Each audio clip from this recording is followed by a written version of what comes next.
नमो हरिहन्ताणं नमो सिद्धाणं नमो हयरियाणं नमो वज्रायाणं नमो लोके सवसाहुनं मङ्गलं भगवान् वीरो मङ्गलं गौतमोऽगणि मङ्गलं कुन्दकुन्दार्यो जैन धर्मोऽस्तु मङ्गलम् सर्वमङ्गलमाङ्गल्यं सर्वकल्याणकारकं प्रधानं सर्वधर्माणां जैनं जयतु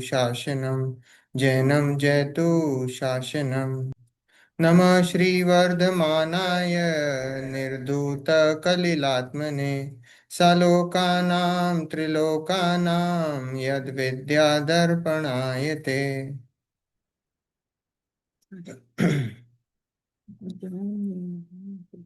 तो फिर कैसे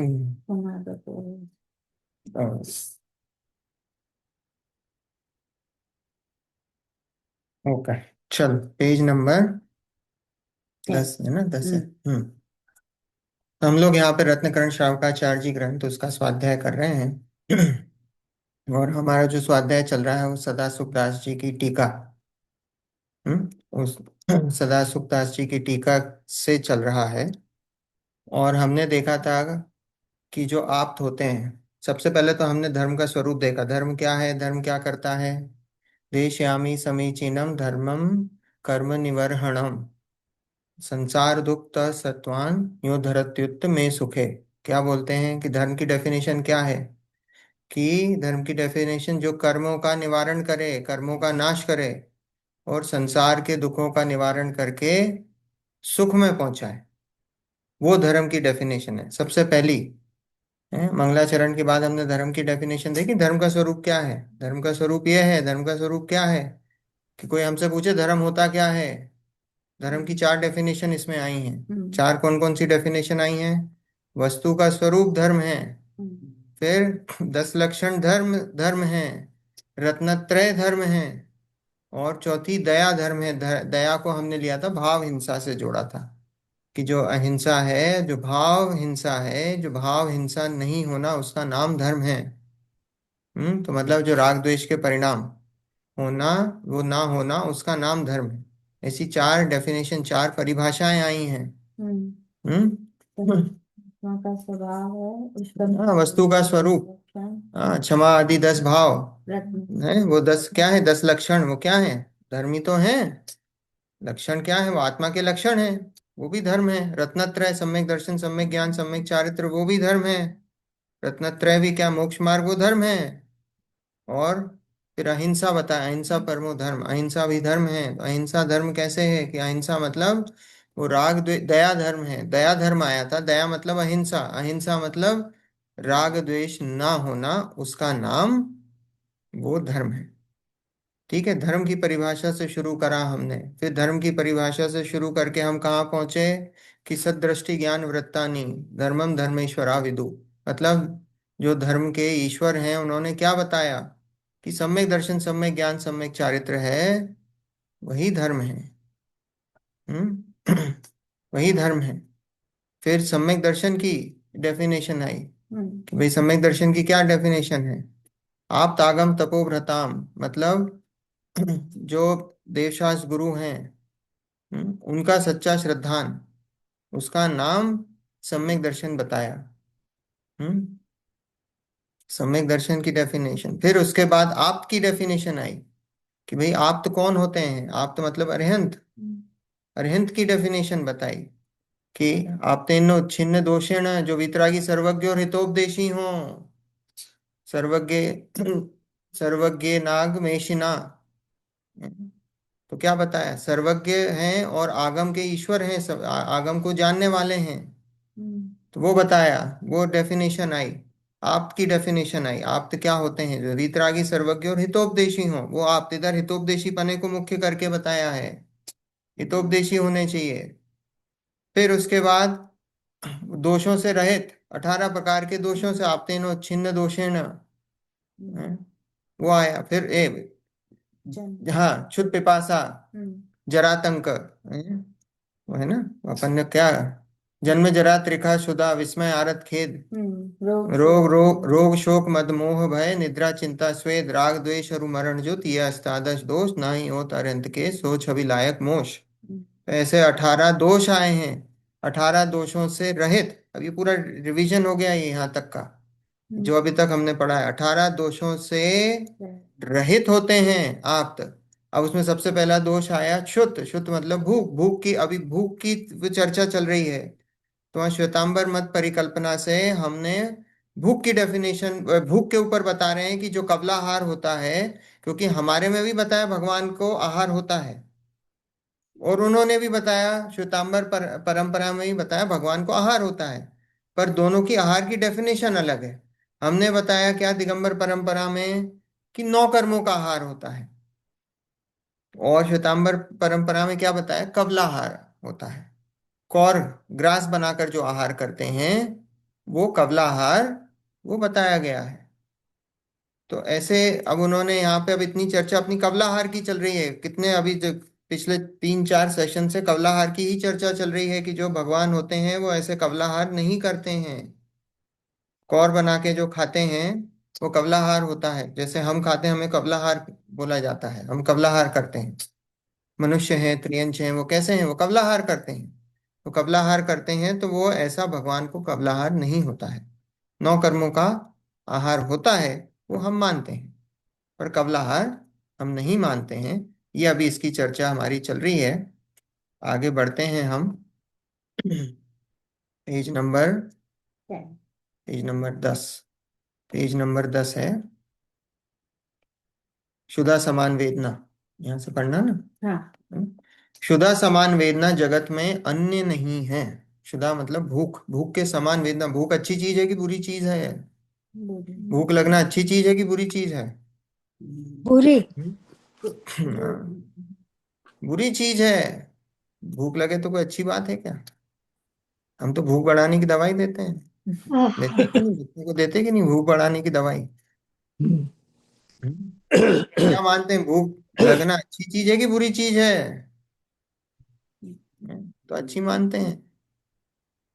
भूख बढ़ाने की दवाई दी जाती है, डॉक्टर के पास जाते हैं। हम्म, पर वास्तव में भूख तो सबसे बड़ी वेदना है, बहुत बड़ी वेदना है। भूख समान वेदना जगत में अन्य नहीं है। ये देखो ना, ये सब बोलते कि नहीं, पापी पेट के कारण ये जितने पाप हो रहे हैं वो क्या हो रहे हैं, क्या बोलते हैं लोग? पापी पेट खाने अब देखो ना, सब ये नॉनवेज वगैरह सब चल रहा है कि नहीं? चल रहा है कि नहीं? 14। जैनियों में क्या चल रहा है, रात्रि भोजन नहीं छूट रहा है, आलू प्याज नहीं छूट रहे हैं। वो क्या है, खाए सब खाने का है। कहाँ छूट रहा है साहब, ये तो बहुत दिक्कत है। तो क्षुधा समान वेदना जगत में अन्य नहीं है, इसलिए सर्वज्ञ के क्षुधा वेदना होने से अनंत वीर्य अनंत सुख नहीं रहे। अगर हम ऐसा माने कि भगवान को भूख लगती है तो उनका अनंत सुख खत्म हो जाएगा। अनंत वीर्य, अनंत मीन वीर्य मतलब अनंत शक्तिशाली हैं। तो बोले वो तो खत्म हो जाएगा, क्योंकि भूख की वेदना सता रही है, भूख लग रही है उनको, खाने की इच्छा है। उनको भूख लगे वो कहाँ से सुखी रहेंगे? हम्म रिद्धि जनित अतिशयवान मुनि में भी ऐसे कार्य करने की सामर्थ्य पाई जाती है जो सामान्य अन्य मनुष्यों में नहीं पाई जाती है। ये जो 64 रिद्धि विधान होता है उसमें ऐसी रिद्धियां बताते हैं कि भैया ऐसे ऐसे मुनियों को ऐसी रिद्धि प्रकट होती है जिससे उन्हें भूख नहीं लगती है, उपवास पे उपवास करते हैं और मुख का तेज बढ़ता रहता है। ऐसा है। तो ये तो मुनियों में ही हो जाता है ऐसा। तो बोले ये तो अरिहंत की बात चल रही है। जब मुनि ही कोई भूख नहीं लग रही है तो अरिहंत तो बहुत दूर की बात है। हम्म तो बोले कि मुनियों में ही जब इतना सामर्थ्य होता है तो अरिहंत तो बहुत ऊंचे लेवल पे है। हम्म तो बोले जो सामान्य अन्य मनुष्यों में नहीं पाई जाती है, तो अनंत वीर्य के धारी केवली भगवान के आहार बिना देह की स्थिति रहना क्या संभव नहीं है? बोले अरिहंत भगवान को संभव नहीं है क्या? हम्म, बोले सब, उसमें कोई दिक्कत नहीं है। यदि सर्वज्ञ के भी अन्य मनुष्यों के समान आहार निहार, निद्रा, रोग, स्वेद, स्वेद मतलब पसीना, खेद, मल मूत्र होते रहें, तो सामान्य आत्मा में और परमात्मा में क्या अंतर रहा? बोले अगर भगवान को भी आहार निहार हो रहा है, तीर्थंकरों को बचपन से आहार निहार, आहार होता है, निहार नहीं होता है। हम्म। उनके उनकी ऐसी बॉडी होती है कि अपन तो जो खाते हैं वो सब कुछ डाइजेस्ट नहीं कर पाते हैं, इसलिए अपना निहार होता है। उन लोगों का वो जितना खाते हैं पूरा सब कुछ डाइजेस्ट हो जाता है, वो खून हड्डी मांस वो उसमें कन्वर्ट हो जाता है, तो इसलिए उनका निहार होता ही नहीं है। जो महापुरुष होते हैं उन महापुरुषों के निहार नहीं होते हैं। जो 63 सलाका के पुरुष हैं उनके निहार नहीं होते हैं। क्योंकि वो सब, उनकी बॉडी ऐसी होती है कि वो सब डाइजेस्ट कर लेती, कन्वर्ट कर लेती है। तो जब वही नहीं होते हैं तो ये तो अत्यंत हो गए हैं। तो अरिहंत में आप कैसे बोलोगे कि आहार निहार, निद्रा, सो गए? ऐसे थोड़ी होता भगवान सो गए, अरिहंत भगवान सो गए। रोग हो जाए, अभी देखो यहाँ सब आएगी रोग, और इसकी चर्चा आएगी अभी आगे। हम्म। रोग, स्वेद, खेद, मल मूत्र होते रहे, तो सामान्य आत्मा में और परमात्मा में क्या अंतर रहा? तो बोलो ये उनमें। 63 सलाखा पुरुष जो होते हैं, उनमें भी नहीं होता ये सब चीज? हाँ, उनमें भी नहीं होता है, उनके भी नहीं है। हम्म। कि महापुरुषों का ऐसा है, 63 सलाखा के पुरुषों का ऐसा ही है कि आहार होता है, निहार नहीं होता। देखो, आहार के विषय में विचार। अब आहार के विषय में विचार बता रहे हैं कि आहार कितने प्रकार के होते हैं। 6 प्रकार के आहार हैं, उनकी चर्चा है, और किन किन को आहार, ये 6 प्रकार के आहार होते हैं, कौन कौन सी जीवों को कौन कौन से आहारों की मुख्यता है, ये उसकी चर्चा है। देखो, जीवन कवलाहार से ही नहीं होता है, आयु कर्म के उदय से होता है। हम्म गाथा में भी कहा है, देखो जीवन किससे चलता है? आयु पर। निज आयु 6 से मरण हो, निज आयु से जीवित रहें। आयु से ही जीवित हैं और आयु से ही मरते हैं, ये बात नक्की कर लेना। खाना खाने से कोई जिंदा नहीं है। ये जितनी भी बीमारियां हैं वो खाना खाने से ही हैं। जितनी बीमारियां हैं ना, वो क्या हैं? वो खाना खाने से ही बीमारी हैं। आपने आज तक ये नहीं सुना हो कि भूखा मरा है। आपने यही ज्यादा सुने होंगे जो खा खा के, हाँ, बीमारी मरे हैं। भूखे तो बहुत कम होते हैं ऐसे कि जो भूखे, भूखे तो बहुत कम होते हैं कि वो भूखे मर रहे हैं। तो सब डिजीजेस जो हैं वो तो क्या हैं? तो खाने से ही हैं। पेज पलट गया, एक सेकंड। पर मयूर जी, जो अंडर नरिशमेंट के वजह से बच्चे बिल्कुल कंकाल जैसे हो जाते हैं, जहाँ अकाल पड़ते हैं लोग, भूख के वजह से ही मरते हैं वो तो। वो भूख, उधर भूख निमित्त है। जैसे उधर खाना मरण में निमित्त है, वहां वैसे भूख में, पर मरण किससे हुआ है? मरण तो आयु से, आयु का क्षय हुआ, तो वो मरण को प्राप्त हुए। समझे नरक ना? जाति के जीव तो भूखे। हाँ, अब नरक, अभी देखो यहाँ सब आएगी चर्चा। हम्म। हम्म, अगर खाने से ही जिंदा रहे तो देवगति में तो कैसा आहार होता है? अभी यहाँ आएगा, मांसाहार होता है। नरकों में कौन सा आहार है? ऐसा कोई खाना वाना मिल रहा है क्या नरकों में? ना। हम्म तो पर वो भी तो उनका फिर जिंदा है कि शरीर, नहीं? शरीर भी तो उनका फिर दूसरी तरह का होता है। अब शरीर होता है दूसरी तरह का, पर वो निमित्त है। अभी किसी को बोले कि भूखे, भूख से मर गए, तो भूख से मर गए, वो मरे तो आयु से ही है, आयु का क्षय हुआ, भूख उस निमित्त हो गई। कोई हार्ट अटैक से मर गया, तो हार्ट अटैक से मरा, उसमें वो आयु खत्म हुई, आयु क्षय हुई, हार्ट अटैक उसको निमित्त बन गया। एक्सीडेंट से मर गए, तो एक्सीडेंट क्या हुआ? एक्सीडेंट निमित्त हो गई, पर आयु का क्षय हुआ, आयु के क्षय से मरे हैं। हम्म ये बात पक्की है, आयु से ही मरण होता है। आयु का क्षय हो तो मरण, आयु बाकी हो तो, जीवन। हाँ, तो जीवन है। हमारी हम्म। बात सही है, ऐसा है। इसमें कोई कॉज एंड इफेक्ट वाली बात है ही नहीं। नहीं, कॉज एंड इफेक्ट मतलब ये हुआ कि वो जो निमित्त नैमित्तिक संबंध है, हम निमित्त नैमित्तिक संबंध बिल्कुल मानते हैं कि वो निमित्त बन गया। जो भी हुआ, मान लो हार्ट अटैक से मरा, तो हार्ट अटैक जो है निमित्त बना है, पर कार्य निमित्त से नहीं होता है, कार्य तो उपादान से होता है। हम्म, हम्म। निमित्त पे आरोप जाता है, ऐसा है। Thank you. देखो, गाथा में भी कहा है, नो कम कम हारो, कवला हारो या लेप महारो, उज्जमणो भी कमसो, आहारो छवियो भड़ियो, नो कम्मम तिथय रे, कम्मम रे ये मानसो अमरे, कबला हारो रण पशु, उज्जो पक्षिया इगिलेपो। क्या बोला? नो कम कम हारो, कबला हारो या लेप हारो। अब क्या बताया? ये 6 प्रकार के आहार बताए हैं। नो कम और कम। नो कम मतलब नो कर्म, नो कर्म, और कम मीन्स कर्म। नो कर्म और कर्म, नो कर्म और कर्म में क्या अंतर है? कर्म मतलब जो ज्ञानावरणादि जो 8 कर्म हैं, और 9 कर्म क्या है? जो भी जो संयोग है, अभी है ना, जो भी संयोग है, शरीर है, वो क्या है? शरीर 9 कर्म है। जो जो जो 8 कर्मों के उदय में जो संयोग प्राप्त होते हैं, उसको 9 कर्म बोला जाता है। सिंपल डेफिनेशन, जो 8 कर्मों के उदय से जो संयोग प्राप्त होते हैं, शरीर भी संयोग है ना।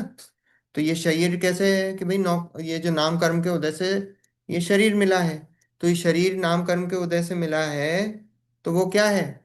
वो 9 कर्म हो गया, क्योंकि वो 8 कर्मों के उदय से, उसके उदय से हमको ये वस्तु प्राप्त हुई है। तो वो सब कुछ क्या है? वो 9 कर्म है। तो 9 कम और कम हारो, मतलब ये 2 प्रकार के बताए। कि भाई क्या बताया? कि 9 कर्म आहार और कर्म, 9 कर्म और कम कर्म। फिर कबला हारो, कबला हार, और लेपमा हारो, लेप, लेपाहार, लेपाहार समझे? हाँ, जो भी है, जो भी। वैसे तो अभी बहुत, अब अगर हमको समझना है तो अभी जो भी क्रीम वगैरह लगाते हैं वो लेपाहार हुई। पर वास्तव में जैसे जो एक इंद्रिय हैं, वो शरीर, उनका क्या होता है? उनका ऐसा मुंह तो होता नहीं, कबलाहार तो करते नहीं है। तो वो कैसे हैं? वो अपने शरीर से ही एब्जॉर्ब करते हैं सब कुछ, जो भी शरीर से जो कांटेक्ट में आता है, वो सब वो लेपाहार के उसमें आता है। जैसे जिस मान लो कि कोई पानी में है या किसी खाने में है, तो वो क्या करते हैं? मुंह से नहीं खा रहे हैं, तो शरीर से ही पूरा एब्जॉर्ब हो रहा है। एक इंद्रिय जीव, तो वो स्किन से ही एब्जॉर्ब होता है ना, या स्पर्शन जैसे इंद्रिय धूप से। से। तो वो सब वो क्या हुआ? वो लेपाहार करते, उनको लेपाहार की मुख्यता है ना। तो वो लेपमहारो, उज्जमणो भी है, उज्जमणो भी है, उज्जमणो, उज्ज मतलब ओजस आहार, और मनोवीन मीन्स मानसिक आहार। हम्म? कमसो क्रम से आहारो छब्बीहों घड़ियों। तो ऐसे क्रम से ये 6 आहार हुए। 6 आहार कौन से हुए? फिर से, 9 कर्म, 9 कम, कम मतलब कर्म, कबलाहार, लेपाहार, ओजस आहार, और मानसिक। मानसिक आहार। सिंगाई जी, आया समझ में? अभी आएगी, सब सब डेफिनेशन आएगी और समझ में आएगा। नाम तो याद है, नाम तो याद हो रहे हैं। ओजस आहार और मानसिक आहार, क्रम से ये आहार ऐसे बताए गए हैं। फिर 9 कम तिथि अरे, कम्मम ऋण रे मणसो अमरे। देखो, 9 कम तिथि अरे, देखो ये जो 9 कर्म आहार है, 9 कर्म आहार किसको बताए हैं? केवली को बताए हैं, तिथि अरे केवली को बताए हैं।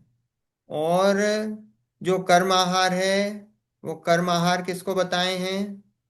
वो कर्म आहार बताए हैं नारकियों को। और मणसो अमरे, अमरे मतलब देव। तो मानसिक आहार किसको बताया है? देवों को। देवों को बताया है। अब ये ऐसा मत समझ लेना, ये इनकी मुख्यता से बताएं। अभी अभी चर्चा होगी मुख्य, क्योंकि क्योंकि मान लो कि क्या देवताओं को 9 कर्म आहार नहीं हो रहा है? हो रहा है। कर्माहार नहीं हो रहा है। पर यहाँ मुख्यता से बताया है कि भाई हमको भी हो रहा है, मनुष्यों को भी हो रहा है। 9 कर्माहार, कर्माहार हमको हो रहा है ना। पर मानसिक आहार किसको है कि भाई मानसिक आहार देवों को, मानसिक आहार और किसी को नहीं है। तो वहां उनकी मुख्यता है कि भाई मानसिक आहार में देवों की मुख्यता। कर्म आहार क्यों बताया नारकियों को कि भाई नारकियों को, है ना, तो छेड़ाला में तीन लोग का नाज झुकाए मिटे ना भूख कड़ा ना लहाए। तो क्या बताया कि नारकियों को कैसी भूख लगती कि तीन लोग का अनाज भी खा जाए तो भी भूख नहीं मिटती है। पर ये मत सोचना कि नारकी लोग भोजन नहीं करते हैं, नारकी लोग मिट्टी खाते हैं। नारकी लोग वहां पे नरक में मिट्टी खाते हैं। भूमि पे जो मिट्टी होती है ना वो मिट्टी खाते हैं। पर वो मिट्टी कैसी, अनाज वगैरह तो है नहीं ऐसा, कोई खेती बाड़ी तो होती नहीं है, तो मिट्टी होती वो खा लेते हैं, तो वो खाते हैं। पर अनाज वगैरह नहीं खाते, इसलिए ऐसा बोलते हैं छह डाला में तीन लोग को नाच जो खाए मिटे ना भूख कड़ा ना रहा है। पर इसका मतलब ये मत समझ लेना कि नारकी लोग कुछ भी नहीं खाते हैं, मिट्टी खाते हैं। तो नारकी को निहार होता है? ठीक है। नहीं, हाँ निहार बोलो। नहीं होता। नहीं। हाँ। नहीं, निहार नहीं होता, वैक्रिय शरीर है, नहीं होता। ओ। निहार नहीं होता। तो मिट्टी हम्म। खाते हैं, तो वो कबलाहार की कैटेगरी में भी आ जाता है क्योंकि खा रहे हैं गोर बना के ऐसे हाथ से खा रहे हैं, हम्म। तो मिट्टी खाते हैं। हाँ, देवों को भी नहीं, है ना, वैक्रिय शरीर में नहीं। तो मिट्टी खाते हैं। पर यहाँ मुख्यता की बात चल रही हम्म। है ना, मुख्यता की बात चल रही है। फिर कबलाहारो नर, नर पशु, मतलब कबलाहार किसको होता है, मनुष्यों को नर, और पशु मतलब पशुओं को, पशुओं को बताया है। उज्जो पक्षी, पक्षियों को ओजस आहार होता है। ओजस मतलब उष्णता, गर्मी। ओजस मतलब उष्णता। अब ये पक्षियों को क्यों बताया, क्योंकि जो अंडे वगैरह पे बैठते हैं ना, पक्षी अंडों पे बैठते कि नहीं, वो क्या हम्म। उनको गर्मी देते कि नहीं। हम्म। इंक्यूबेटर जैसा होता है वो, उनके ऊपर बैठते हैं। क्योंकि क्या होता है जब अंडा दे दिया, तो अंडा दे दिया तो अब उसके अंदर वो जो योगर्ट है ग्रो करता है कि नहीं। अगर आप उसको मान लो कि बाहर रख दोगे ऐसे, तो वो अंडा, उसमें फिर वो पक्षी नहीं बनेगा। वो पक्षी नहीं बन सकता है। वो उसको सेते हैं वो अंडे को, इंक्यूबेटर जैसा काम करता है वो। तो इंक्यूबेटर जैसा काम करता है तो क्या है, वो उष्णता, उसको ओजस आहार बोला जाता है। पक्षियों को वो ओजस आहार, वो अंडे की मुख्यता से। अब उसमें से जब पक्षी बाहर आ गया तो फिर क्या है, फिर तो वो कबला आहार करता है। तो वो लिखा ही है यहाँ पे, कबला आहार नर पशु, पशुओं को, पशु की कैटेगरी में आ गया वो कबला आहार करता है। पर जब तक वो अंडा है, अंडा है तो क्या है, उज्जो ओजो। पक्षी, ओजस आहार करता है वो पक्षी, पक्षी है। हाँ, वो जो हम्म। भी बोलो, अब योग बोलो, वो तो पक्षी है वो तो। और उज्जो पक्षी या इगी लेपो, इगी मतलब एक इंद्री, एक इंद्री क्या करते हैं, लेपाहार करते हैं। एक इंद्रियों को लेपाहार की मुख्यता है। ठीक है। तो देखो, आहार के छह भेद हैं। कर्माहार, नौकर्माहार, कबलाहार, लेपाहार, ओजस आहार या ओजहार, और मानसिक आहार। है ना, मानसिक आहार मतलब कैसा है, देवों को कैसा होता है, मानसिक। मानसिक। लगी, भूख का विकल्प आया और शांत हो गई। सब बोलते हैं गले में एक बूंद अमृत की झड़ जाती है कंठ में से, पर वास्तव में मानसिक है वो, मानसिक है। ऐसा होता है ना, जैसे माँ होती है, माँ कैसी, बच्चे को खाता देख लिया, उसका पेट अपने आप भर गया, वो कौन सा आहार हुआ, मानसिक। वो मानसिक आहार हुआ। होता है कि हमारे तो बच्चे खा लिया, हमारा, हम तो तृप्त हो गए, हमारे बच्चे ने खा लिया। तो वो मानसिक आहार ऐसी देवों का है। परिणाम आया और शांत हो गया, मानसिक आहार हो गया, तो मानसिक आहार। तो देखो, भगवान अर्यंत के तो अन्य जीवों को असंभव ऐसे शुभ सूक्ष्म नौ कर्म वर्गणा का ग्रहण होना ही आहार है। हम्म, भगवान को क्या बताया वही नौकर्म वर्गणा, अब यही चर्चा चल रही है अपनी जब से। भगवान को कौन सा आहार है? नौकर्म वर्गणा का आहार है। वो जो शरीर के जो पार्टिकल्स हैं जिन वो एक्सचेंज हो रहे हैं, बस वही आहार है भगवान को, और कोई सा आहार नहीं है। अरिहंत भगवान की बात चल रही है क्या, कि उनके पार्टिकल्स जो हैं वो एक्सचेंज होते हैं, बस वही आहार है। वो जो पार्टिकल्स का एक्सचेंज होना बताया वो आहार है। तो बोले भगवान अरिहंत के तो अन्य जीवों को असंभव ऐसे शुभ सूक्ष्म नौकर्म वर्गणा का ग्रहण होना ही आहार है। अन्य जीवों को असंभव क्यों बताया?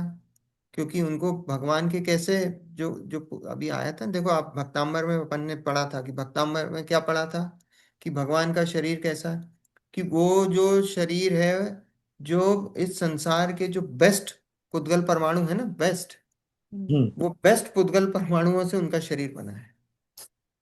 राइट। भगवान का ऊर्जा। शरीर कैसे बना है, कि वो जो बस। बेस्ट पुद्गल परमाणु हैं, वो बेस्ट पुद्गल परमाणु लेके आए, और उन पुद्गल परमाणुओं से ही भगवान का शरीर बना है। तो बोले एक यहाँ पे क्या मिनट। बताया, कि अरिहंत के तो अन्य जीवों को असंभव, जो अन्य जीवों को असंभव है, हम जैसे जीवों को वैसे पुद्गल परमाणु मिलना असंभव है। जो सामान्य जीव हैं उनका ऐसा पुण्य का उदय ही नहीं होता है कि उनको वैसे पुद्गल परमाणु संयोग में मिले शरीर में। तो उनको क्या बताया, कि ऐसे अन्य जीवों को असंभव ऐसे शुभ सूक्ष्म नौकर्म वरुणा का ग्रहण होना ही आहार है भगवान को। जो हमारे जैसे जीवों को असंभव है, वैसे पुद्गल परमाणु जो शुभ सूक्ष्म नौकर्म वर्गणा है, उसका ग्रहण होना ही आहार है। फिर नारकियों के कर्म का भोगना ही आहार है। हम्म। नारकी कर्म ही भोगते हैं। कर्म भोगना ही जो है वही आहार है। चार प्रकार के देवों के मानसिक आहार है। चार प्रकार के देव कौन से? भवनवासी, व्यंतरवासी, ज्योतिषी और वैमानिक। हाँ, भवनवासी, व्यंतरवासी, ज्योतिषी और वैमानिक, ऐसे चार प्रकार के देव हैं। उनके कैसे हैं? उनके से मानसिक आहार है। मन में इच्छा होते ही कंठ में से अमृत झर जाता है, उससे तृप्ति हो जाती है। एक बूंद अमृत झरा और तृप्ति हो गई। मनुष्य और पशुओं के कबलाहार है। उसकी मुख्यता है मनुष्य और पशुओं की। पक्षियों के अंडे में रहने वाले जीवों के माता के उदर उदर की ऊष्मा ऊष्मा रूप ओज आहार है, और एकेंद्रीय पृथ्वी आदि जीवों के लेप आहार है। अर्थात पृथ्वी आदि का स्पर्श ही आहार है। हम्म? अंडे का देख लिया हमने, अंडे का ओज आहार। और जो एकेंद्रीय जीव हैं वो क्या है, वो सिर्फ स्पर्श से ही आहार करते हैं। उनका कोई मुख वगैरह ऐसा होता नहीं है, एक इंद्रिय जीव, है ना। उनका मुख वगैरह नहीं होता है। इसलिए क्या बोला, स्पर्श ही आहार है। स्पर्शन इंद्रिय है अकेली उनकी। एक इंद्रिय जीवों की क्या है, पेड़ वगैरह हैं, एक इंद्रिय जीव हैं। तो क्या करते हैं, जड़ वगैरह क्या करती हैं, वो एब्जॉर्ब भी तो करती हैं न्यूट्रिएंट्स। जड़ क्या करती है, फैलती है, रूट्स जाती हैं, तो वो क्या करती हैं, न्यूट्रिएंट्स एब्जॉर्ब करती हैं, पानी को एब्जॉर्ब करती हैं। एब्जॉर्ब करती हैं तो क्या है, स्पर्शन इंद्रिय के थ्रू तो एब्जॉर्ब करती हैं। तो वो लेपाहार के कैटेगरी में है। अब देखो, भोग भूमि के औदारिक देह के धारी मनुष्यों का शरीर तो 3 कोस प्रमाण तथा भोजन आंवला प्रमाण 3 दिन के अंतर से लेते हैं। इसलिए कहते हैं कि कबलाहार ही देह की स्थिति का कारण नहीं है। यदि आहारक पना होने से ही केवली के कबलाहार की कल्पना करते हो, तो संयोगी पना मानने से, मन का, प्राण मानने से, 5 इंद्रियों का, और शुक्ल लेशा मानने से कषाय का भी प्रसंग आ जाएगा। देखो क्या बोला, भोग भूमि, भोग भूमि के औदारिक देह के धारी मनुष्यों का शरीर, ये भोग भूमि की चर्चा चल रही है ना। भोग भूमि, भोग भूमि क्या होती है, सिंह जी पता है ना। हम्म। नहीं, पृथ्वी तो है, ये अपनी जो पृथ्वी अभी है ये कर्म भूमि है। भोग भूमि में कल्प वृक्ष होते हैं। और कल्प वृक्ष से जो जो आपको जो भी इच्छाएं होती हैं वो कल्प वृक्ष आपकी पूरी करते हैं। ठीक है। तो है चौथे पांचवा छठा, है ना, जो पहला दूसरा तीसरा, पहला दूसरा तीसरा मतलब सुखमा सुखमा सुखमा और सुखमा दुखमा, ये जो तीन काल हैं, है ना, उससे पहला दूसरा तीसरा मत बोलो, अब अपने को कालों के नाम याद हैं, तो इसलिए सुखमा सुखमा सुखमा और सुखमा दुखमा, ये जो तीन काल हैं उस समय यहीं की भूमि, यहीं की भूमि जो है ना, ये अपने भरत क्षेत्र की, ये भरत क्षेत्र की भूमि ही ये भोग भूमि में कन्वर्ट हो जाती। अधिकतर समय तो ये भूमि भोग भूमि ही रहती है। 10 कोड़ा कोड़ी सागर में 9 कोड़ा कोड़ी सागर तो ये भोग भूमि रहती है। हाँ, 90%। और एक कोड़ा कोड़ी सागर ये कर्म भूमि रहती है। अब ये कर्म भूमि के टाइम ही जीव मोक्ष जा सकते हैं। ये जो कर्म भूमि का जो टाइम है ना, ये दुखमा सुखमा जो काल है, ये दुखमा सुखमा काल में ही मोक्ष जा सकते हैं। तो ये जब भोग भूमि से कन्वर्जन होता है कर्म भूमि का, बस उसके बाद मोक्ष जाते हैं। जब से हाँ आदि है ना। भगवान हाँ, तो ऐसा बोलते हैं कि पंचम काल का जीव मनुष्य बनेगा तो फिर वो तो, लेकिन फिर भी मोक्ष जाने का तो चांस है ना, फिर ऐसा क्यों बोलते हैं? मोक्ष जाने का चांस अभी पंचम काल में नहीं है। ये जो दुखमा है, दुखमा में मोक्ष नहीं जा सकते। वो ऐसा है कि पंचम जो चौथे काल में जिसने जन्म लिया, वो पांचवें काल में केवल ज्ञान को प्राप्त कर सकता है। लेकिन जन्म चौथे काल में लिया हो, जन्म उसका चौथे काल में हुआ हो, जो अंतिम अनुबद्ध केवली हैं जम्बू स्वामी, उनका जन्म कहाँ, जो चौथे काल में हुआ है, जन्म चौथे काल में हुआ है, मोक्ष पंचम काल में पर है। भूमि की अपेक्षा से कर्म भूमि लग गई थी। हाँ, कर्म भूमि चौथे का तो है ही ना, दुखमा सुखमा काल है वहां, जब से जो है कर्म भूमि चालू होगी। जाते पंचम नहीं गए ना, पर उनका जन्म चौथे काल में हुआ। ये जन्म और वास्तव में तो ये हुंडा हुंडा सर्पणी काल है, इसके कारण से गए, नहीं तो नहीं जाते, नहीं जाते। तो जो हुंडा तीसरे सर्पणी काल में काल, जो तीसरे काल में पैदा होते हैं और चौथे में मरते हैं तो वो मोक्ष जाते हैं। तीसरे काल में जो जन्म लेते हैं, वो तीसरे काल में जो जन्म लेते हैं वास्तव में वो हम्म वो युगल रूप से जन्म लेते हैं, वो लोग नहीं जाते हैं। जो भोग भूमि वाले जो मनुष्य होते हैं, हम्म वो मोक्ष नहीं जाते हैं, हम्म। है ना, तो वो नहीं चौथे जाते काल हैं। वाले जाए। चौथे काल वाले जाते हैं। हाँ, हाँ। अंतिम 14 कुलकर हुए ना, वो 14 हम्म कुलकरों में फिर नाभिराय हुए जो उनके पिताजी थे, तिमकुलकर हाँ, बोलते हैं, है ना। फिर वो बस वहां से आखिरी फिर शुरू हो गया, सब चौथा काल वहां से लग गया, चौथा काल शुरू हो गया। आदिनाथ भगवान बिल्कुल शुरू शुरू में जन्म ले लिया उन्होंने। तो उल्टा चल रहा होगा क्षेत्र अकाउंट का, तो चौथे में जिसने जन्म लिया वो तीसरे में नहीं जाएगा। नहीं, नहीं जाएगा। चौथे में ही। वो चौथे में ही चला जाएगा। अभी तो ये हुंडा हुंडा सर्पणी है, इसके कारण ये पंचम काल में कुछ जीव चले गए मोक्ष, पर जन्म उनका चौथे में ही हुआ था। ठीक है। हम्म तो देखो यहाँ क्या बोला कि भोग भूमि के औदारिक देह के धारी मनुष्यों का शरीर तो 3 कोस प्रमाण, 3 कोस प्रमाण बताया है। ठीक है। तो 3 कोस प्रमाण बताया है, तीन, एक कोस मतलब 2 मील के लगभग, तो 6 मील के लगभग हो गए, है ना, शरीर इतना लंबा। तो बोले और भोजन आंवला प्रमाण, शरीर इतना बड़ा और भोजन कितना ले रहे हैं, आंवले जितना, इतना सा। और वो कितने दिन में, 3 दिन के अंतर से लेते हैं। गोले की माफिक। हाँ, तो बोले इतना बड़ा शरीर और इतना सा भोजन, और वो भी 3 दिन में।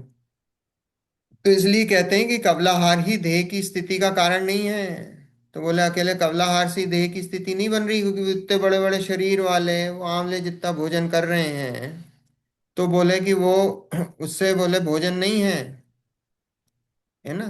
तो यदि आहारक पना होने से ही केवली के कबलाहार की कल्पना करते हो, तो संयोगी पना मानने से, मन का, प्राण मानने से, 5 इंद्रियों का, और शुक्ल लेश्या मानने से कषाय का भी प्रसंग आ जाएगा। अब देखो, अब यहाँ क्या बताया, यदि आहारक पना होने से केवली के कबलाहार की कल्पना करते हो, है ना, भगवान का औदारिक शरीर है, और वो आहार करते हैं, ऐसा लिखा है।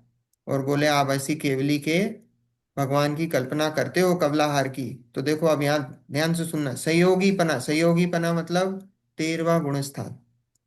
सहयोगी केवली है ना, सहयोगी केवली और अयोगी केवली। सहयोगी केवली मतलब 13वां गुण स्थान। सहयोगीपना मानने से मन का, अब भगवान के मन होता है कि नहीं होता है? ना, हम्म। नहीं, प्राण मानने से 5 इंद्रियों का, भगवान की 5 इंद्रियां होती हैं कि नहीं होती हैं? नहीं। तो दिख रही है हमको, तो आंख नाक सामने भगवान की चली गई क्या? वो अरिहंत है ही, सामने बाकी बैठे हैं। काम नहीं करते। हम्म। दिख तो रही है, आंख दिख रही है। आंख दिख रही है पर काम ऐसे काम नहीं करती, काम कैसे नहीं करती? क्योंकि उनको मानसिक नहीं, मन क्योंकि से जानते हैं, वो तो मन अरिहंत तो होगा। प्रभु है जो हम देखते हैं ना, वो अरिहंत प्रभु। सिद्ध हम्म। प्रभु के तो अशरीरी है ना। इंद्रियों से अलग अपने आप को अपने आप और को शरीर तो सिद्ध है। इंद्रियों से अलग तो है। देखो अब मैं बताऊं, सही है, आप जा सही रहे हो, सब ट्रैक सबका सही है ना, कोई इसमें इसमें गलत नहीं है। ट्रैक, आप सही ट्रैक पे हो। और फिर शुक्ल लेशा मानने से कषाय का भी प्रसंग आ जाएगा, है ना। अब देखो ऐसा है, सबसे पहले सहयोगी पना मतलब 13वें गुण स्थान मानने से मन का, मन का, मन का मतलब, अब भगवान के मन होता है कि नहीं होता है? भगवान के मन नहीं होता, भगवान के मन नहीं होता। मन क्या करता है? हित अहित पने का विचार करता है। अब हम्म। भगवान को हित अहित पने का विचार करने की जरूरत है क्या? नहीं, कहते हैं नहीं है। हितोपदेश ही। अब क्या है, अब जब काम ही हो गया तो हित अहित पने का क्या विचार करेंगे? राइट। जब हित अहित पने का विचार क्यों करेंगे, जब भगवान का काम हो गया है। हाँ, तो अब हित अहित पने के विचार करने की जरूरत नहीं है। तो भगवान का ऐसा मन नहीं होता है। फिर प्राण मानने से 5 इंद्रियों का, है ना, 10 प्रकार के प्राण बताए गए हैं। 10 प्रकार के प्राण कौन कौन से हैं? 5 इंद्री, 5 इंद्रिय 3 बल, मन वचन काय, और आयु, और आयु। श्वासोश्वास। इसे 10 प्राण बताए हैं, 5 इंद्री, 3 बल, आयु और श्वासोश्वास। तो बोले भगवान के ये 5 इंद्रियों वाला ये जो प्राण है वो नहीं होता। क्यों नहीं होता? इंद्रियां तो जब कहते हैं कि भाई वो इंद्रियों से कुछ काम कर रहे हैं, इंद्रियां तो जब है, नहीं तो वो तो क्या है? वो तो उस समय में तो शरीर का ही हिस्सा बचे हैं। भगवान जान रहे हैं, वो किससे जान रहे हैं? देख रहे हैं, वो किससे जान रहे हैं, देख रहे हैं? ज्ञान। केवल ज्ञान है उनको, तो केवल ज्ञान प्रकट हो गया है। आंखों से थोड़ी देख रहे हैं, नाक से थोड़ी सूंघ रहे हैं, कान से थोड़ी सुन रहे हैं। शरीर से अलग मान। वो तो अलग है। अभी तो केवल ज्ञान काम कर रहा है। जो जानने देखने का काम हो रहा है हमारा किससे हो रहा है? अभी हम देख किससे रहे हैं? कि भाई हम आंखों से देख रहे हैं, है ना, नाक से सूंघ रहे हैं, कान से सुन रहे हैं। तो हमारा ये इंद्रियां ये काम कर रही हैं, तो इसलिए हम इनको बोला इंद्रिय है ना, इसलिए ये बोला इंद्रिय है। पर भगवान तो उसका यूज ही नहीं कर रहे हैं, वो यूज की नहीं है। बस वो हैं शरीर में, वो अंग लगे हुए हैं, पर उनका कोई यूज नहीं है, उनका कोई यूज नहीं है। तो इसलिए बोला कि वो 5 इंद्रिय वाले भी नहीं हैं। अगर 5 इंद्रिय वाला मानोगे कि, तो उनके निमित्त से आपको मानना पड़ेगा कि उनके निमित्त से जान रहे हैं, उनके निमित्त से देख रहे हैं, उनके निमित्त से ज्ञान कर रहे हैं। तो वो 5 इंद्रियां वो है ही नहीं, ज्ञान में, जानने में, देखने में निमित्त ही नहीं बन रही हैं। तो इसलिए उनको इंद्रियां भी नहीं बोली हैं। बात आ रही है, ख्याल में आ रही है? मन क्यों बोला? मन का काम क्या है? कि भाई सही गलत का निर्णय, सही गलत का, हित अहित का निर्णय, हित अहित का निर्णय की बात ही खत्म हो गई। अब तो भगवान बन गया, अब कौन सा हित अहित का निर्णय है? वो तो पहले ही काम हो गया है, तो अब उसकी जरूरत नहीं है। वो तो नीचे के गुण स्थानों में वो काम हो गया उनका। ठीक है। अब तो डायरेक्ट आत्मा, आत्मा ही है। अब तो डायरेक्ट आत्मा का कनेक्शन है, शरीर अलग है, तो डायरेक्ट आत्मा में ही है। तो वो हित अहित का विचार, वो वाली बात खत्म हुई। 5 इंद्रियां, 5 इंद्रियां मतलब ये 5 इंद्रियां ये कोई निमित्त ही नहीं बनती हैं जानने देखने में। तो इसलिए वो इंद्रियां भी नहीं कहने में आएंगी वो इंद्रियां हैं, वो है ही नहीं उनके। भले ही सामने शरीर में दिखाई दे रही हैं, पर वो किसी काम की नहीं है, क्योंकि उनका यूज नहीं है। तो इसलिए पांच इंद्रिय वाले भी नहीं हैं। अगर पांच इंद्रिय वाला मानेंगे तो हमको ये मानना पड़ेगा कि उनका यूज कर रहे हैं और वो उनके निमित्त से उनको ज्ञान दर्शन जो भी है चल रहा है, तो वो नहीं है।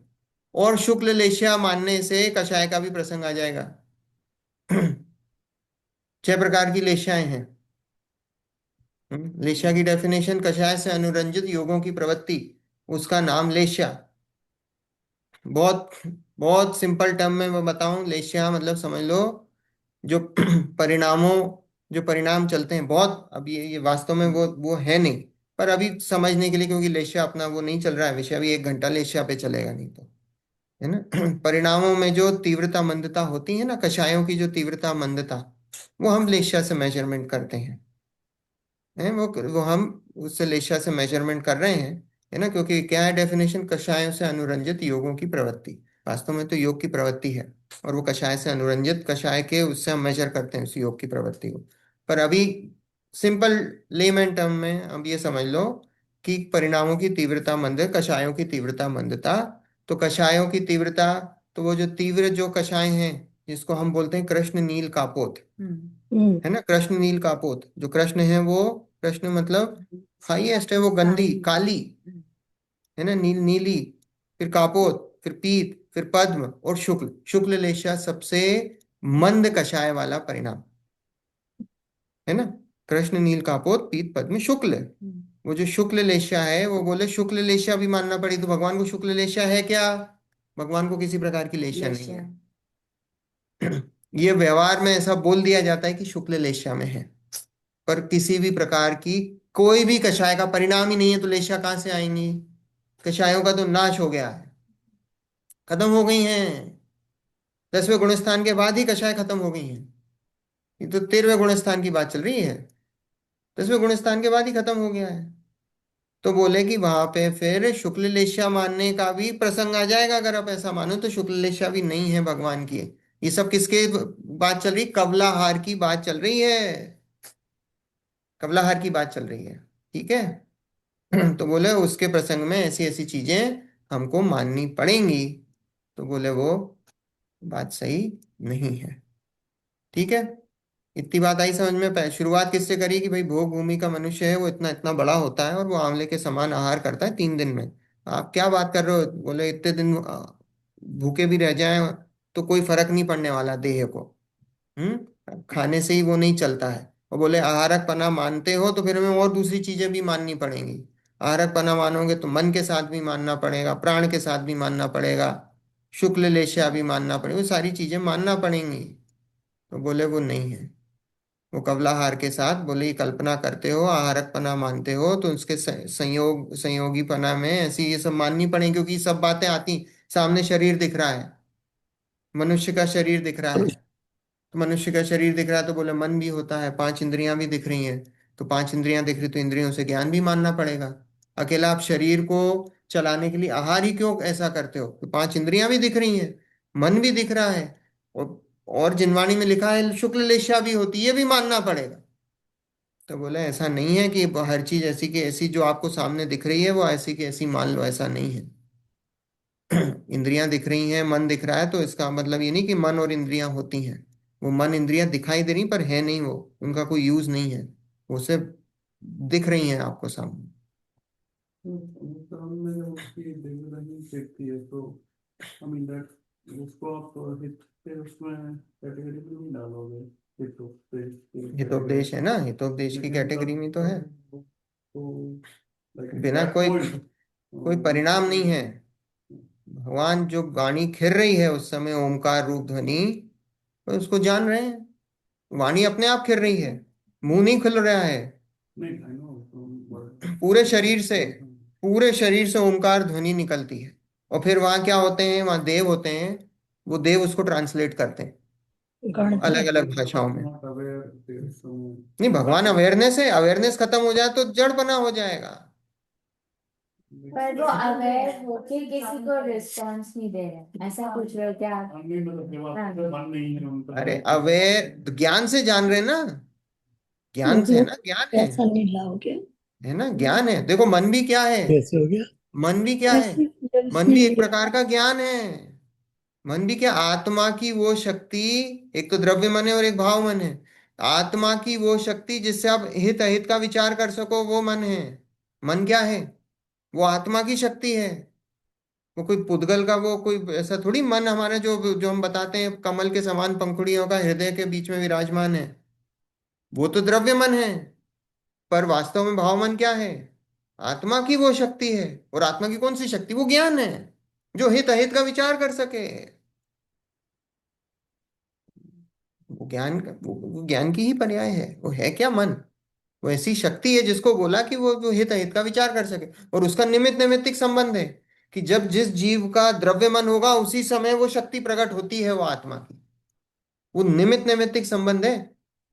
क्योंकि है तो आत्मा की शक्ति, तो आप बोलो एक इंद्रिय जीव में भी होना चाहिए। जब है तो आत्मा की शक्ति, तो एक इंद्रिय जीव में क्यों नहीं है। पर वो ऐसा निमित्त नैमित्तिक संबंध है कि जब भी वो पंचेंद्रिय का शरीर मिलेगा, संगी पंचेंद्रिय होगा, तो ही वो शक्ति प्रकट होती है, नहीं तो वो शक्ति प्रकट नहीं होती। बात आ रही समझ में। तो भगवान का जो जानना, वो तो सब केवल ज्ञान है। सब केवल ज्ञान में सब झलक रहा है, एक एक चीज, सारी चीजें झलक रही हैं। तो एट दैट पॉइंट वो भी हित, मतलब हित चाह रहे हैं लोगों का, चाह नहीं रहे हैं, या हित। ये अपने आप वाणी खिर रही है। जिसकी जैसी योग्यता है उसको वैसा समझ में आ रहा है, बस वैसा है। और उनके चाह कुछ, चाहना मतलब कषाय है, चाहते कुछ नहीं है। शुक्ल लेशा और शुक्ल ध्यान में कोई रिलेशनशिप है? हाँ, अलग है। वो ध्यान का है और ये लेशा है। हम्म, ध्यान हुआ था काफी, तो 30 साल तक उन्होंने एक ही जगह पे नहीं रहे। नहीं नहीं नहीं नहीं, तो समूह शरण तो घूमता है। घूमता रहा। हाँ हाँ, सबसे संपूर्ण लग रहा था 30 साल लगा। 30 साल हाँ अलग अलग जगह हाँ, 30 साल लगा। 42 से 72 साल है, चलता था। कंटिन्यूस चलता अच्छा, महावीर भगवान का। है ना। हाँ, तो कंटिन्यूस चलता रहा, भारतवर्ष में घूमता रहा। और मुझे नहीं पता और कहीं बाहर भी गया हो तो, है ना। जो आता है इतिहास में, वो आया था कि सब यहाँ यहाँ कहीं कहीं लगा, अपने इधर बिहार में लगा, एमपी में लगा, यूपी में लगा, इधर इधर लगा। हम्म। अब ऐसा हम्म, आता है इतिहास में, अब अपने को एग्जैक्ट नहीं पता। जैसे इंग्लिश की बुक में तो ऐसा लगता है ही प्रीच्ड ऐसे, अब जब हम छोटे थे ऐसा हाँ करते थे हाँ किया, हिज टीचिंग हाँ, हाँ हाँ पीच फॉर हाँ हाँ फॉर हाँ। हम्म। तो प्रीचिंग का मीनिंग है। वो समूह शरण लगा, वही वही वही समूह शरण लगा, समझ। समूह शरण लगा। देखो आगे, जिनेन्द्र के एकादश परिचय कहे हैं, ऐसा कहना तो उपचार मात्र है। 11 परिचय बताए थे ना अपन ने, सर्दी हम्म, गर्मी भूख प्यास। तो ऐसे परिचय, ऐसे ऐसे 11 बताए हैं। शैया, स्त्री, वो मच्छरों का काटना, वो सब ये जो बताया है, वो ऐसे 11 प्रकार के परिचय। परिचय की अपन ने डेफिनेशन देखी थी। चारों, परि मतलब चारों, चारों प्रकार से, क्षय मतलब सेना। अब ये कैसे होते हैं परिचय, मतलब प्राकृतिक, जो प्रकृति के द्वारा जो दुख होते हैं, प्रकृति के द्वारा जो दुख जो दिए जाते हैं, जैसे सर्दी गर्मी भूख प्यास, ये क्या, ये सब प्राकृतिक है ना। तो ये हम्म, प्राकृतिक हैं। तो बोले ये ऐसे जिनेन्द्र के 11 एकादश मतलब 11 परिचय कहें, तो बोले ये उपचार मात्र है, व्यवहार का कथन है, जिनेन्द्र को कोई परिचय नहीं होता है। भले ये कहे गए हों 11 प्रकार के परिचय, पर जिनेन्द्र को किसी प्रकार का कोई परिचय नहीं होता, ये व्यवहार का कथन है। टोटल व्यवहार का, व्यवहार मतलब झूठा है, झूठा चिंतामणि कथन। का है। ठीक है, ये कहना बोले ये तो उपचार मात्र है। वे तो वेदनी कर्म विद्यमान है, इसलिए कहा है। बोला ये वेदनी कर्म विद्यमान है ना, अघातिया कर्म में वेदनी है, वो वेदनी के कारण ही परिचय होते हैं। तो बोले वो वेदनी कर्म अपन ने देखा था, वो समुद्र में बूंद बराबर है। असाता वेदनी के कारण होते हैं ये। असाता का उदय कितना बताया, बोले साता तो समुद्र है और असाता उसमें बूंद है। पर वो एक बूंद विद्यमान है ना, तो उससे वो, उसके लिए ये बताया कि एक बूंद जो विद्यमान है ना, उसके कारण ये सारी कहानी चल रही है। तो बोले वो एक बूंद जो विद्यमान है, उसमें ये बताया कि इस कारण से वो 11 परिचय कहे गए हैं, क्योंकि वह साता की एक बूंद बाकी है। तो बोले इसलिए वो कर्म विद्यमान है, इसलिए कहा है। जैसे मंत्र औषधि आदि के प्रभाव से जिसकी विष शक्ति नष्ट हो गई हो, ऐसा विष प्राण हरण करने में समर्थ नहीं है, वैसे ही शक्ति रहित असाता वेदनी कर्म क्षुधा उत्पन्न कराने में समर्थ नहीं है। मणि मंत्र औषधि विद्या रिद्धि आदि का अचिंत्य प्रभाव है। क्या अभी ये वही वही चल रहा है क्या, कि बिल्कुल नष्ट हो गई है, जैसे मंत्र औषधि आदि के प्रभाव, जिसकी विष शक्ति, जहर की शक्ति बिल्कुल खत्म हो गई है मंत्र से, औषधि से, जो भी है वो विष में अब दम नहीं बचा है, जहर में अब दम नहीं बचा है। तो बोले वो विष प्राण हरण करने में समर्थ नहीं बचा, शक्ति रहित हो गया है। तो ऐसे ही जो असाता वेदनी है वो कैसा है, वो बिल्कुल शक्ति रहित हो गया है। भगवान का जो असाता वेदनी का उदय है वो कैसा है, तो बोले बिल्कुल शक्ति नहीं बची उसमें, खत्म हो गया है। तो बोले वो भूख प्यास ये करने में, ये जो परिचय हैं इनको इनको प्रकट करने में समर्थ नहीं है, उसमें दम नहीं बचा कुछ भी। ठीक है। देखो, श्वेतांबरों के कल्पित सूत्र शास्त्र हैं, उनमें अनेक कल्पित संभव रचना लिखी हैं। जैसे कोई एक गौशाला नाम के गडरिया ने महावीर स्वामी से दीक्षा ली, विद्या के अभिमान से महावीर स्वामी से विवाद करने को समोशरण में गया, विवाद किया और विवाद में हार गया। तब क्रोध कर भगवान से ऊपर कोई रिद्धि से अग्निमय प्रज्वलित तेजोलेश्या चलाई, उससे समोशरण में दो मुनि सिंहासन के नीचे जल गए, और उस तेजस रिद्धि से उत्पन्न अग्निमय ज्वाला भगवान के ऊपर भी जा पहुंची। भगवान को भारी उपसर्ग हुआ।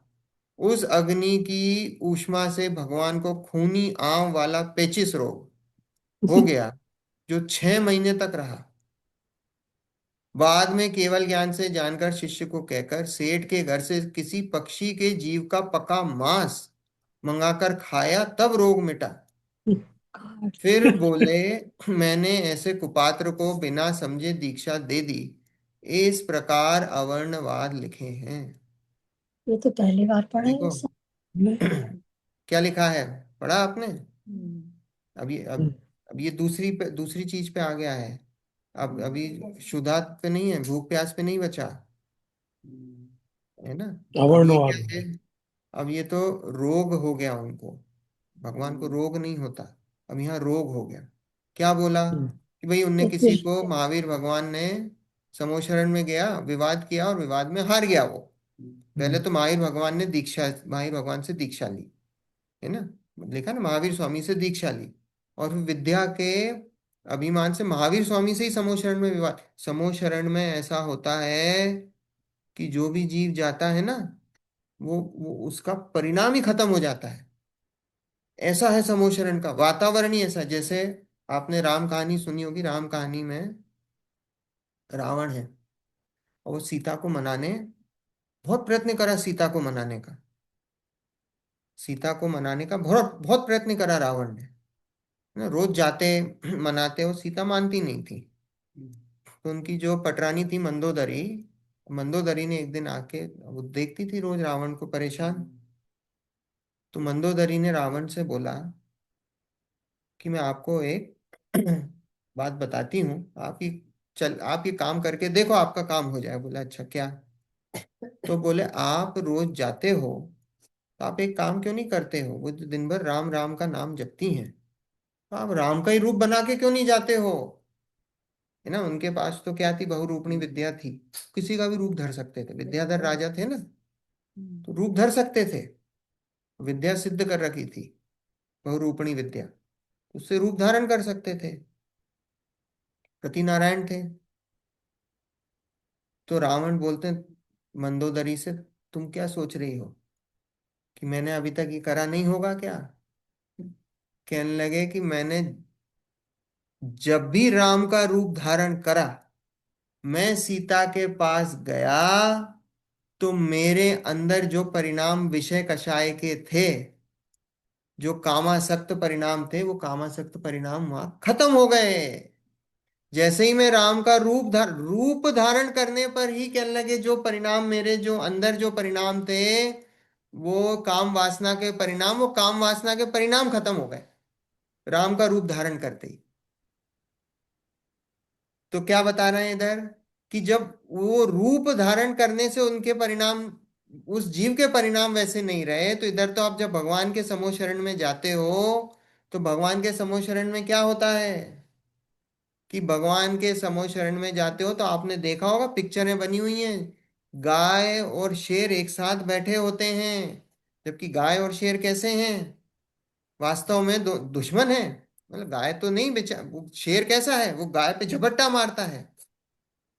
हम्म पर वो साथ में बैठते हैं समूह शरण में। तो वहां जाके क्या होता है, बैर के परिणाम खत्म हो जाते हैं।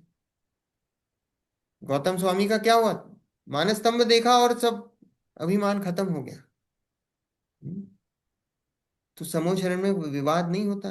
हम भी आज यहाँ पे कितनी गाली दें, आज अभी हम मोदी जी के पास जाएंगे ना, तो क्या होगा, मोदी जी को गाली देंगे सामने से, नहीं देंगे। भले ट्रम्प को भी गाली दें, वो ट्रम्प बुलाए आपको, ट्रम्प की आप गैदरिंग में जाओ, ट्रम्प के सामने आपके गाली दोगे उसको, झगड़ा करोगे, नहीं करोगे।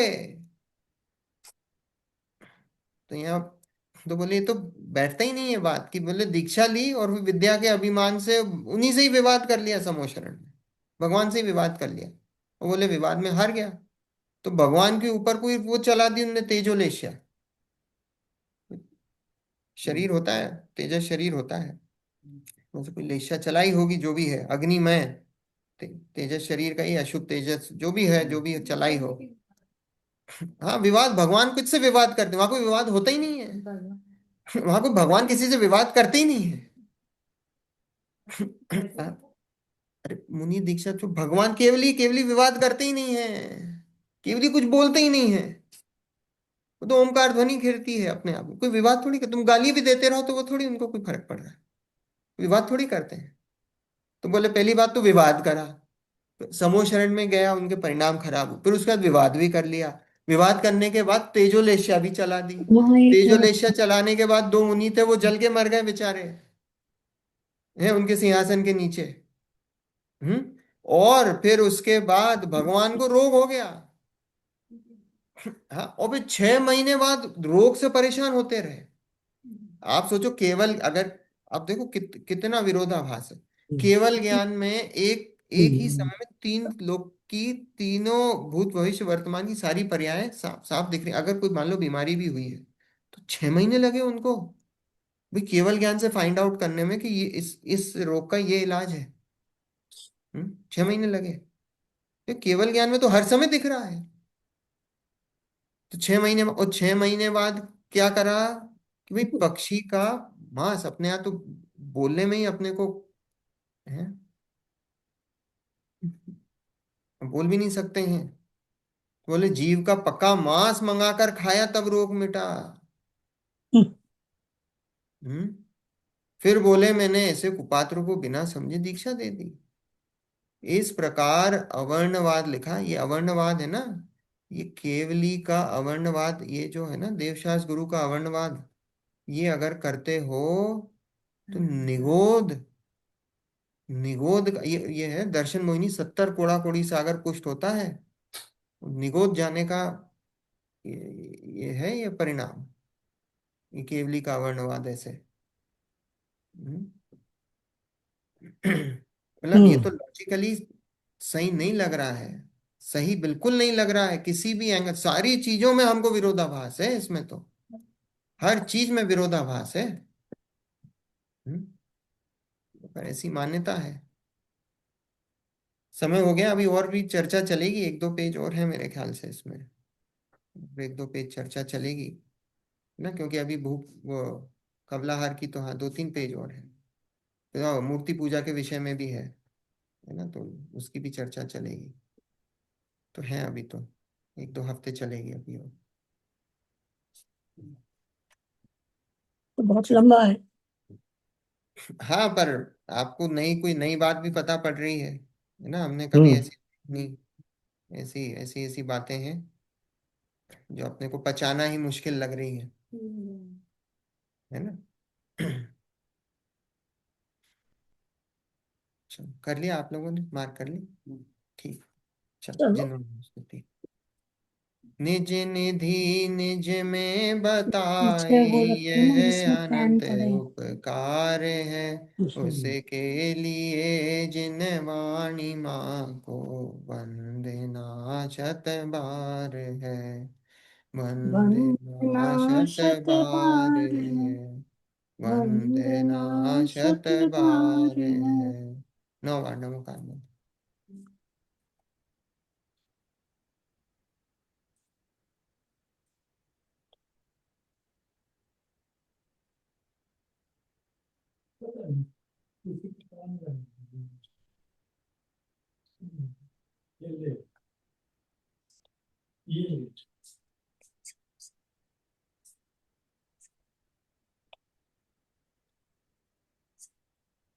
जय जिनेन्द्र। जय जय जिनेन्द्र। जिनेन्द्र माशो। जय जिनेन्द्र। जय जिनेन्द्र। जय जिनेन्द्र। जय जिनेन्द्र। जय जिनेन्द्र। जय जय जिनेन्द्र। जिनेन्द्र। शुभ जय रात्रि। शुभ जय रात्रि जिनेन्द्र। आपको भी। आंटी की तबीयत ठीक है?